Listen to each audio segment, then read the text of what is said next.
iPhone 5 rumors aren't getting any smaller as August and September releases are mentioned. The unlocked iPhone proves true to success at T-Mobile. And guess what camera rules on Flickr? All this and more coming up right now.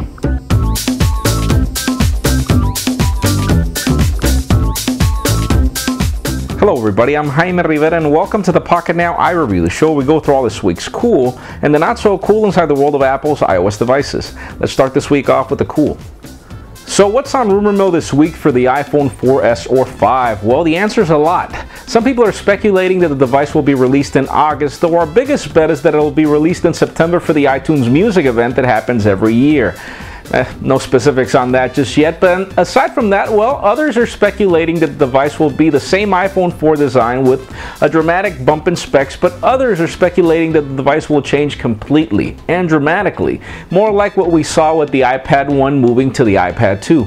Aside from that, other rumors have it that it'll bring a dual LED flash, though some people are mentioning that it'll be on one side, other people are mentioning that it'll be beside the camera, and some others are speculating that one flash will be on one side and another flash will be on the other, but that's not like Apple, so we'll see what happens in the end after these rumors become a reality. If you thought selling the iPhone 4 unlocked for $650 a piece last week was crazy, think again. A T-Mobile spokesperson just revealed that over 1 million unlocked iPhones are working on their networks. And yeah, they're all syncing on crazy slow 2G edge speeds. So this just to give you an idea of how the market behaves. Some people really don't care about the cost or the speed at which they navigate just to get their hands on a specific device that they want, and in this case it's the iPhone. So not all these devices are the iPhone 4, you know, the ones that were sold last week. Some of them are obviously iPhone 3GSs and 3Gs that were unlocked through jailbreaks in the past, but again, that's your market, man. So what's the most popular camera on Flickr? Well, it's not the Canon T2i, and it's not the Canon EOS Rebel, and no, it's not the Nikon D90 either. That was the top one before. Guess which one it is now? Well, it's the Apple iPhone 4. And no, this is not the most popular camera, you know, for smartphone. No, this is the most popular camera, period. And this just to give you an idea of how popular the images of the iPhone 4 are. You know, it's not the best camera in the world, obviously. It's not your typical point-and-shoot camera, but it is definitely superior than most, if not all, smartphone cameras out there. You know, except for the Samsung Galaxy S2. You know, Brandon really gave really good reviews on that, but still, the iPhone 4 is obviously the most popular smartphone in many areas right now, so you'd guess why it's so popular lately. Apple recently won a patent that they filed 4 years ago when they released the first generation iPhone, and it's got a lot of controversy lately, and we'll talk about this here and in the not so cool section also. First of all, well, it's about having multi-touch gestures on a capacitive screen, and you'd say, yeah, well, Android devices also do that. And before you tell me about any superiority about Android, remember this came to the iPhone first. Before that, well, Android was a pretty much keyboard device, or that's what they were working on, and then Windows Phone and just about everybody else was doing different things. They were using resistive displays and not capacitive. Well, this has just been won by Apple 4 years later, and a lot of people are worried, and we'll talk about that later. But first of all, one of the really cool things that was revealed by the patent is that it's interesting to see that Apple already considered widgets back then when they released the first generation iPhone, and well, we're not sure if they're going to include them eventually. You'll say that yes, Android brought widgets. You know, most probably Apple chose not to release widgets because Android did first, probably. You know, it was probably a patent then, but it wasn't executed immediately, and then Android caught it up and did it. But you know, it could be that, you know, it'll come eventually to either Notification Center or to the home screen. A lot of people have already shown that they're able to bring third-party widgets to the Notification Center through a jailbreak, so it's only a matter of time before we probably see that come as a release of apps in the future. Let's see what happens. Well, that does it for the cool. Let's continue on with the not so cool.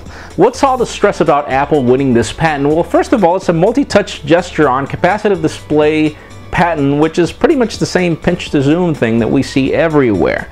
And well, before anybody complains about this, Apple did invent it, and I do remember even Steve Jobs mentioning on Macworld 2007 when he released the first generation iPhone, boy have we patented it. And it took Apple 4 years to get this patent. The question is, why did Android manufacturers and pretty much, the Android design crew at, Google end up considering pulling up these things if Apple had already patented it? The question is, what will Apple do with this? Could they sue everybody just like Nokia sued them and pretty much get some royalties over the fact that a lot of manufacturers out there are using it?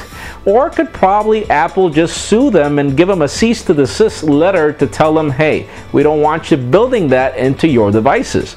But then you have the whole capacitive display technology involved within the whole patent, so we're not really sure what could happen. I don't really think that Apple will try to hurt the industry by, telling everybody to stop building competition. I don't think it's going to be that easy. I could just see Apple making money over it, just like they do with a lot of other pens that we do see out there.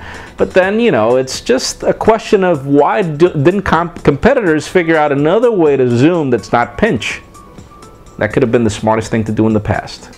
Speaking of patents, all of us have been on the edge of our seats waiting for a judge to rule in favor of Samsung and obligate Apple to give them their iPhone 5 or 4S and their iPad 3. But sorry guys, sadly the judge ruled in favor of Apple. We're not going to get a little demo of these devices before they're released, sadly, so we're not smiling anymore about that. Not cool at all. Apple, you should have given to them. New Verizon customers prepare as the unlimited data plans are going bye-bye. If you were paying $30 for an unlimited data plan, sadly that's soon to desist. You're now going to have to be paying the same $30 for 2 gigabytes, $50 if you want 5 gigabytes, and $80 if you want 10 gigabytes of data on your device.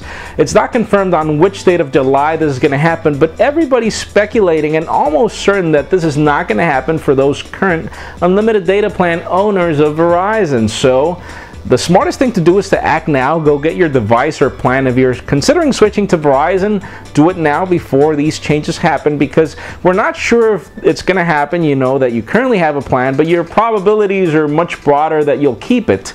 And well, most probably you'll just be asked to forget about it when your contract gets to be renewed. So we'll see what happens. Sad news. That's it for today's show. Thank you very much for watching. I'm Jaime Rivera. Remember to give us a thumbs up if you like what you saw. That's it for now.